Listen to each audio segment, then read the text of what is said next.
Hello বন্ধুরা, কেমন আছেন সবাই?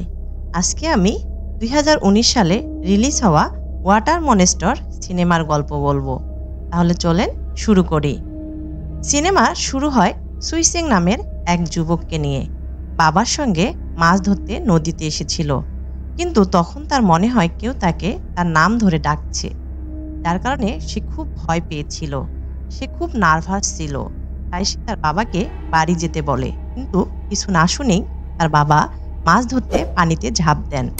কিছুক্ষণ পরে তিনি বেরিয়ে আসেন, কিন্তু খালি হাতে তিনি কোনো মাছ পেলেন না।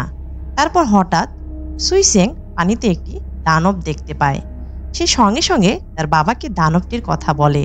তার বাবা দ্রুত নৌকায় ফিরে আসে, কিন্তু সেই দানবটি তার নৌকাকে নিচ থেকে আক্রমণ করে। এ কারণে তার নৌকা অনেক উপরে উঠে পাক নেয়।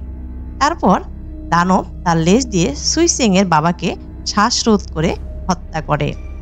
এরপরে তাকে পানিতে নিয়ে যায় এবং দানবটি খেয়ে ফেলে। এজন্য আমরা পানিতে অনেক রক্ত দেখতে পাই।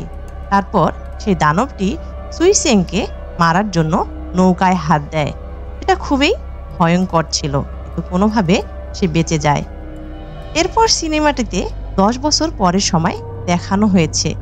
এখন সুইসেং বড় হয়ে গেছে। সে তার গ্রামের মানুষের সাথে থাকে। মোট ৪০ থেকে ৫০ জন সেই গ্রামে ছিল। এই গ্রামে এক বৃদ্ধও ছিলেন, যাকে সবাই সিরিয়াস মনে করত আর তাকে চাচা বলে ডাকত। বহু বছর ধরে তিনি গ্রামবাসীদের কাছে দানবের কথা বলছেন। অন্যদিকে আমরা ল্যান নামের একটি মেয়ে দেখতে পাই। সে তার বাবা ও ছোট ভাইয়ের সাথে থাকে।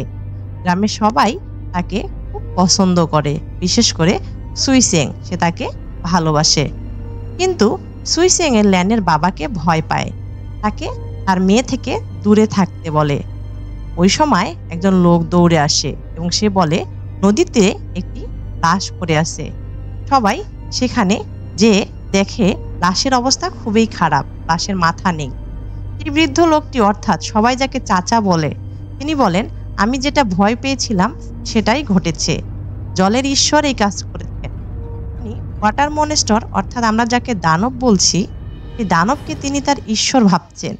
বৃদ্ধ লোকটি বলছেন, ঈশ্বর ফিরে এসেছে, কাউকে ছাড়বে না, কে কে সবাইকে মেরে ফেলবে। একথা শুনে গ্রামের মাতব্বর বলেন, তাহলে আপনি আমাদের এমন একটি সমাধান বলুন যা দিয়ে আমরা সেই ঈশ্বরকে থামাতে পারি, তাকে শান্ত করতে পারি। তারপর চাচা বলেন, তাকে শান্ত করতে আমাদের কাউকে বলি দিতে হবে। তারপর ল্যানের বাবা সেখানে আসে।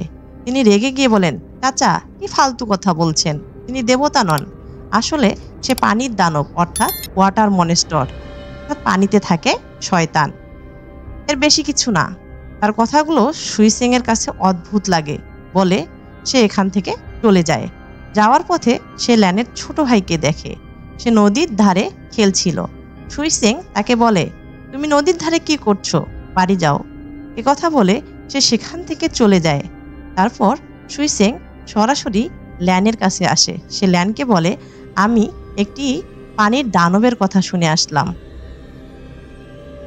দানবটি নাকি খুব বিপজ্জনক। দানবটি শুধু মানুষ মেরে ফেলে এবং মানুষকে খেয়ে ফেলে। এজন্য তুমি দয়া করে নদীতে যেও না, আমি এটা নিয়ে খুব চিন্তিত।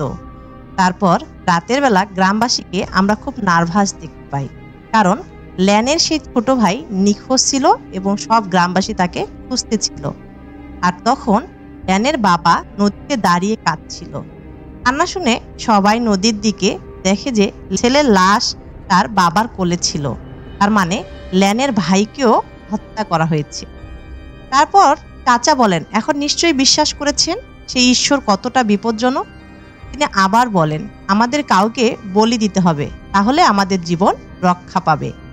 পরের দিন আমরা সেই মানুষগুলোকে দেখি, একটা পশুর মাথা আর একটা মাছের পূজা করছে। সুইসেং তার চাচাতো ভাইয়ের সাথে দূরে বসে এসব দেখছিলেন।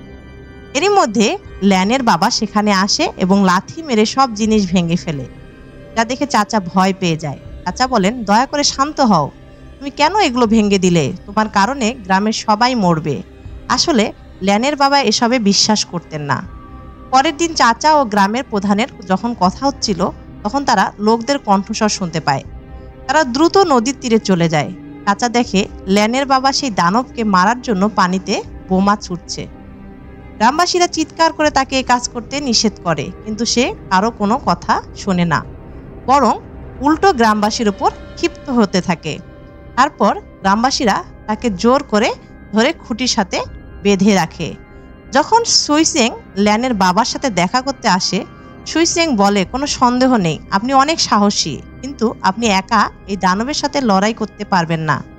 একথা শুনে তিনি রেগে যান। তারপর সেই ভয়ঙ্কর দানব পানি থেকে বেরিয়ে এসে ল্যানের বাবার কাছে আসে। ল্যানের বাবাও দানবটিকে দেখে খুব ভয় পেয়ে যায়। দানবটি তার নাম ধরে ডাকে, তারপর তার ভয়ঙ্কর হাত দিয়ে তার মুখ চেপে ধরে তাকে আক্রমণ করে। তার পুরো মাথা খেয়ে ফেলে। পরের দিন সকালে ল্যান তার বাবার জন্য খাবার নিয়ে আসে, কিন্তু তাকে খুব খারাপ অবস্থায় দেখে সে হতবাক হয়ে যায়, কারণ তার বাবার মাথা নেই, দানবটি মাথা খেয়ে ফেলেছে। সে কেঁপে ওঠে আর দুঃখে কাঁদতে থাকে। এরপর সমস্ত গ্রামবাসী একত্রিত হয় এবং চাচা বলে, আমরা ল্যানকে বলি দিব। এটা শুনে সুইসেং এবং তার বন্ধুরা এর বিরোধিতা করে, কিন্তু তারপর ল্যান নিজেই সেখানে এসে বলে, ঠিক আছে, আমি প্রস্তুত, আমাকে বলি দাও। সুইসেং এর খারাপ লাগে।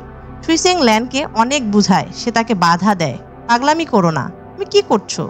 তুমি কি নিজেকে বলি দিতে চাচ্ছ? ল্যান বলে, আমি শুধু দেখতে চাই ওই জিনিসটা কি। তারপর সুইসেং সবাইকে বুঝিয়ে বলে, এটা ভুল হচ্ছে, এটা দেবতা নয়, এটা দানব, একটা শয়তান, আর আপনারা বিনা কারণে কাউকে হত্যা করছেন। চাচার ওপর তার খুব রাগ হয়। মানুষকে এমন ফালতু কথা বলে আপনি তাদের মন নষ্ট করছেন।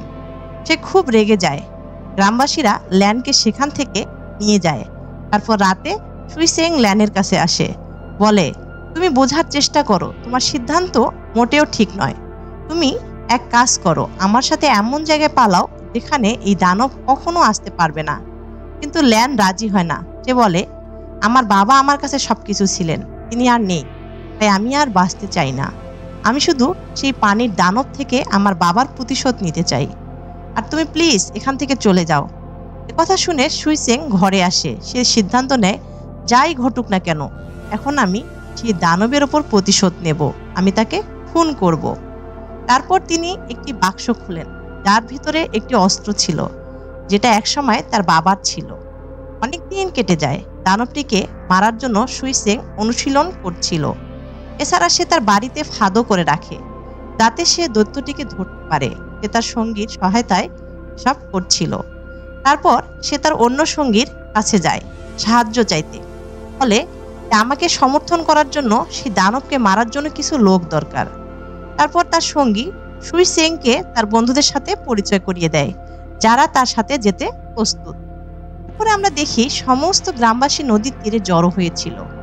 তারা ল্যানকে নৌকায় করে নদীর অপর তীরে পাঠাচ্ছিল। ল্যানের সাথে একটি ছুরিও ছিল, যাতে সে সেই দানবের সাথে লড়াই করতে পারে। তারপর সুইসেং ও তার সঙ্গীদের নিয়ে এখানে আসে। আবার গ্রামবাসী বলে, তিনি দেবতা নন, যার জন্য আমাদের মানুষকে আত্মত্যাগ করতে হবে। সে একজন শয়তান এবং আমাদের তার সাথে যুদ্ধ করা উচিত। আমি এই জিনিসটি জানি, কয়েক বছর আগে এই দানবটি আমার বাবাকেও হত্যা করেছিল। তাই আপনাদেরও বুদ্ধিমানের সাথে কাজ করা উচিত এবং আমাকে সমর্থন করুন, যাতে আমরা একসাথে তার মুখোমুখি হতে পারি এবং তাকে হত্যা করতে পারি। কিন্তু গ্রামের লোকেরা চুপচাপ তার কথা শোনে, কিন্তু কেউ সমর্থন দিতে এগিয়ে আসছে না। কিন্তু তারপর কিছু ছেলে তাকে সমর্থন করার জন্য প্রস্তুত হয়। কিছুক্ষণ পর সবাই মিলে দানবকে ধরার পরিকল্পনা করে। সুইসেং কিছু মাংসের টুকরা পানিতে ফেলে দেয়। সে বলে, যদি পানিতে এমন কিছু দেখা যায় তাহলে চেন ধরে টানতে হবে। সবাই সতর্ক হয়ে যায়। সারাক্ষণ পানির দিকে চোখ থাকতে তাদের, কারণ তারা বিশ্বাস করত যে দানব যে কোনো সময় আসতে পারে। তারপরে হঠাৎ তারা পানিতে নড়াচড়া অনুভব করে। তারপর তার সঙ্গী দ্রুত চেইন টানতে থাকে। তারা পুরো চেইন টান দেয়, কিন্তু যখন তারা দেখে যে চেইনে মাংস নেই, তখন তারা বুঝতে পারে দানব এসেছে। তখন তারা একসঙ্গী জিজ্ঞেস করে, আমি কি পানিতে নেমে দেখতে পারি সত্যি দানব এসেছে কিনা? সুইসেং তাকে পানিতে নামতে নিষেধ করে, কিন্তু তারপরও সে তার কথা শোনে না এবং পানিতে সেই লোকটি চেক করতে যায়। কিছুক্ষণ পর বেরিয়ে এসে সবাই জানায় দানবটি এখনো আসেনি। কিন্তু হঠাৎ সেই দানব তাকে টেনে নিয়ে খেয়ে ফেলে। শুধু পানিতে তার রক্ত ভেসে উঠে। কিছুক্ষণ পর দানবটি তার মাথাটি নৌকায় ছুঁড়ে দেয়। এটা দেখে সবাই খুব ভয় পেয়ে যায়। তারপর দানবটি পানির ওপর দিয়ে আবার তাদের দিকে ছুটে আসে। একজন মানুষকে আক্রমণ করে এবং তাকেও পানিতে নিয়ে যায়। সে তাদের চোখের সামনে ভয়ঙ্করভাবে লোকটির মাথা খেয়ে ফেলে। সুইসেং ধারালো রড দিয়ে তাকে আক্রমণ করতে থাকে, কিন্তু দানবটি এত দ্রুত দৌড়াচ্ছিল যে তাকে কোনো অস্ত্রই স্পর্শ করতে পারে না। তারপর হঠাৎ করেই দানবটি সেখান থেকে উধাও হয়ে যায়। তারা সবাই সতর্ক হয়ে যায়, কিন্তু হঠাৎ দানবটি তাদের নৌকায় উঠে এলো। তারা সবাই তাকে আক্রমণ করে, কিন্তু তাকে কেউ স্পর্শ করতে পারে না। উল্টো দানবটি এক এক করে তাদের ধরে ফেলে এবং অনেক আঘাত করার পর সে তাদের আহত করে। তারপর সে ল্যানকে আক্রমণ করে, কিন্তু তাকে থামাতে সুইসেং তাকে আক্রমণ করে। সে অনেক দূরে পড়ে যায়। তারপর সুইসেং তাকে খুব জোরে আঘাত করে। দানবটি পিছনে পড়ে যায়। তারা অনেক কৌশল করে দানবটিকে জালে ধরে, কিন্তু দানবটি এতটাই শক্তিশালী যে এই লোকেরা তাকে বেশিক্ষণ আটকাতে পারেনি। জীবন বাঁচাতে সে পানিতে ফিরে যায়। তারপর রাত হয়ে গেল। সুইসেং এর বাড়িতে সব সঙ্গী একসঙ্গে ছিল। তাদের অনেকেই এখানে এই যুদ্ধ শেষ করার কথা বলে। তারপর একজন লোক সেখান থেকে একটা গাছের কাছে যায়। দানবটি তাকে আক্রমণ করে এবং তাকে হত্যা করে। পরে দানবটি তাদের বাড়িতে আসে, ভিতরে গিয়ে একজন মানুষকে দেখে এবং তাকে আক্রমণ করে। কিন্তু এটা মানুষ ছিল না, এটা শুধু একটি মূর্তি ছিল। তারা ইচ্ছাকৃতভাবে এখানে রেখেছিল। সুইসেং দানবটি দেখছিল। তারপর ইশারায় সে তার সব সঙ্গীদের বলে সব জানালা বন্ধ করে দিতে, যেন তারা দানবটিকে বন্দি করতে পারে। আসলে এই লোকেরা সারা বাড়িতে জাল ফেলেছিল। তারা দানবটিকে লক্ষ্য করে অস্ত্র ছুঁড়তে থাকে। দানবটির ওপর একটি শক্তিশালী আক্রমণ করা হয়, কিন্তু দানবটিকে তারা কিছুই করতে পারে না। দানবটি বেঁচে যায়। এরপর দানবটি বানরের মতো দেয়ালে ছুটতে থাকে এবং অবশেষে কাঠের মেঝে ভাঙা পড়ে। তারা সবাই বেরিয়ে আসে। তারা তাকে এখানে নিয়ে এসেছিল এই ভেবে যে দানবটি পানিতে শক্তিশালী, কিন্তু তাদের ধারণা ভুল ছিল। তারপর দানবটি তাদের উপর আক্রমণ করে এবং এক এক করে ছুঁড়ে ফেলে। তারপর সুইসেং এখানে আসে। সে দানবটিকে তীর দিয়ে আক্রমণ করে, দানবটিকে ফাঁদে ফেলে খাঁচায় বন্দি করে। সুইসেং বলে, ঈশ্বরকে ধন্যবাদ, অবশেষে সেই মুহূর্ত এসেছে। আমি গত 10 বছর ধরে এই মুহূর্তটির জন্য অপেক্ষা করেছিলাম। কিছুক্ষণ পরে গ্রামের সবাই সেখানে আসে। কেউ তাকে দানব বলে ডাকছিল, আবার কেউ তাকে জল শয়তান বলে ডাকছিল, আবার কেউ তাকে জলের বানর বলে ডাকছিল। তারপর সবাই বলে সুইসেং সঠিক ছিল, দানবটি দেবতা নন, পশু মাত্র। তিনি একটি দানব, অন্য কিছু নয়। তারা সবাই সুইসেংকে তাদের নায়ক বলে এবং তার জন্য স্লোগান দেয় এবং তারা তার অনেক প্রশংসা করে। কিন্তু তারপর চাচা সেখানে আসে আর কাঁদতে কাঁদতে বলে, তোমরা সব ঠিক করছো না। সুইসেং এর এই কাজের জন্য সে আমাদের সবাইকে মেরে ফেলবে। কিন্তু এখন গ্রামবাসী চাচার কথায় পাত্তা দিচ্ছিল না। এরপরে এই খুশির উপলক্ষে তারা উদ্যাপনের জন্য প্রস্তুতি নেয়। গ্রাম প্রধান বলে, এই দানবটির কি করা যায়, কালকে দেখা হবে। আপাতত তোমরা সবাই গিয়ে ভালো করে ঘুমাও এবং নিজেকে অনেক উপভোগ করো। তারা খুব আনন্দিত ছিল। অন্যদিকে সুইসেং ল্যানকে বিয়ের জন্য বলে, সে রাজি। দুজনেই খুব খুশি ছিল। তারপর চাচা খাঁচাটির কাছে যায়। তিনি দেখেন দানবটি এখন খাঁচায় নেই। সাথে সাথে পিছনে ফিরে দেখে সে দানবটি তার সামনে ছিল এবং তার দিকে এগিয়ে যাচ্ছিল। তারপর চাচার শরীর ছিঁড়ে 2 টুকরা করে ফেলে। গ্রামের সবাই সম্পূর্ণ নেশাগ্রস্ত। এই সুযোগে দানবটি সবাইকে মেরে ফেলে এবং তাদেরকে খাওয়া শুরু করে। পেছন থেকে সুইসেং এর ভাই আসে এবং দানবটির দিকে কিছু ভোজ্য জিনিস নিক্ষেপ করে। সে বলে, আমি তোমাকে ভয় পাই না, তুমি আমার কিছুই করতে পারবে না। আসলে সুইসেং এর ভাই একটু পাগল ছিল, তাই সে দানবটির সাথে লড়াই করে, তাকে কামড়ায়। বারবার একই কথা বলছিলেন, আমি তোমাকে ভয় পাই না, কিন্তু দানবটি তার পেটে হাত ঢুকায় মেরে ফেলে। তারপর সকাল হলো। গোটা গ্রামে শোকের আবহ। অনেক লাশ পড়েছিল। মানুষ তাদের প্রিয়জনের কাছে কাঁদছিল। সুইসেং এবং সমস্ত গ্রামবাসী খুব কষ্ট পাচ্ছিল। তারা সবাই সিদ্ধান্ত নিল যে আমরা একসাথে সেই দানবকে হত্যা করব। তারপর সবাই অস্ত্র হাতে যুদ্ধের অনুশীলনে যায়। তারপর কয়েকদিন পর দানবটিকে মারার জন্য সুইসেং তার লোকদের সাথে নদীর তীরে গেল, কিন্তু সে একাই পানিতে নামলো। পানির ভিতরে গিয়ে দেখলো অনেক কঙ্কাল পড়ে আছে। এছাড়া সে পানিতে দানবটিকে দেখতে পায়। সুইসেং তার রড দিয়ে দানবটিকে আক্রমণ করতে শুরু করে। দানবটি কিছুই করতে পারে না। এটা দেখে তার সঙ্গীরা দ্রুত তাদের দিকে টানতে শুরু করে। সে দানবটিও পানির উপরে তার পেছনে ছুটে আসে। অবশেষে দানবটি নৌকায় ওঠে।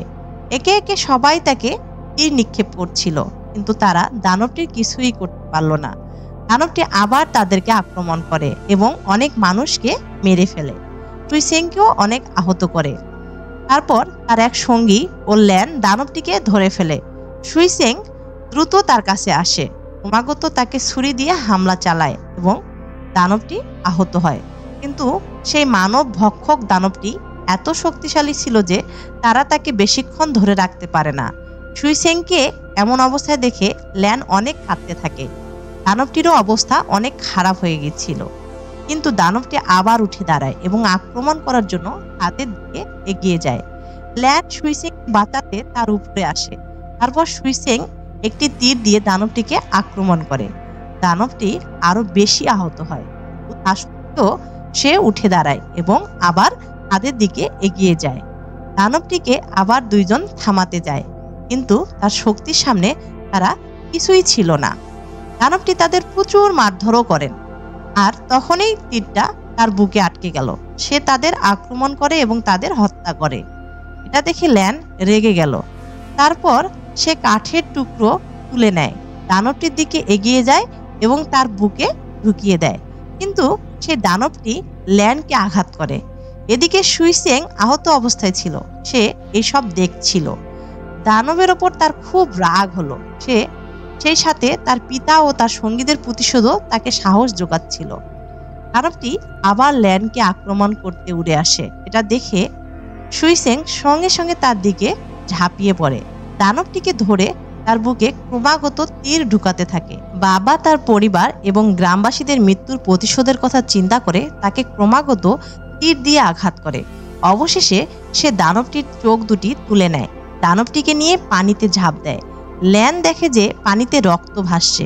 সে মনে করে যে সুইসেংকে দানবটি হত্যা করছে, এজন্য সে কাঁদে। তারপরেও আমরা দেখি যে সুইসেং দানবটির কাটা মাথাটি তার হাতে নিয়ে পানি থেকে বেরিয়ে আসছে।